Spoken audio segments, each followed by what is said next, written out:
ములుగు జిల్లాలో 10వ తరగతి పరీక్షల నిర్వహణపై కలెక్టర్లతో వీడియో కాన్ఫరెన్స్ నిర్వహించారు మంత్రి సవితా ఇంద్రారెడ్డి.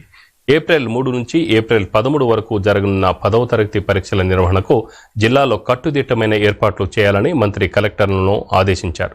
రాష్ట్ర వ్యాప్తంగా 4,90,000 మంది విద్యార్థులు 10వ తరగతి పరీక్షలకు హాజరవుతారని, దాదాపు 2,600కు పైగా కేంద్రాల్లో పరీక్షలు నిర్వహిస్తున్నామని మంత్రి తెలిపారు.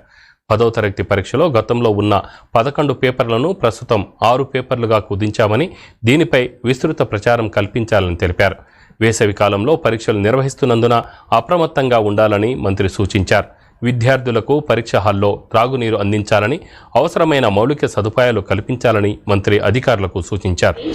Already high power committee meeting was conducted on 16th May and another meeting is scheduled on 31st May. నా ములుగు సంబంధించి 21 సెంటర్స్ ఉన్నాయి. Total 3170 students.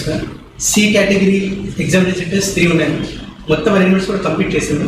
సీసీ కెమెరాస్ ఎక్కడైతే ఇన్స్టాలేషన్ కాలేదో 1-2 డేస్లో రెక్టిఫై చేసేసి రెస్టోర్ చేస్తున్నాము. ప్రతి ఒక్క సెంటర్లో కూడా సఫిషియంట్ ఉంది మ్యామ్, వెయిట్ చేసుకుని అవైలబుల్ ఉన్నాము. ఎటువంటి ఇష్యూ అయితే ఏం లేదు. ఆల్రెడీ కోఆర్డినేషన్ మీటింగ్ కండక్ట్ చేశాము. అందరితో కోఆర్డినేట్ చేసుకుని ఎటువంటి ఇష్యూ లేకుండా ఎగ్జామ్స్ కండక్ట్ చేస్తాం.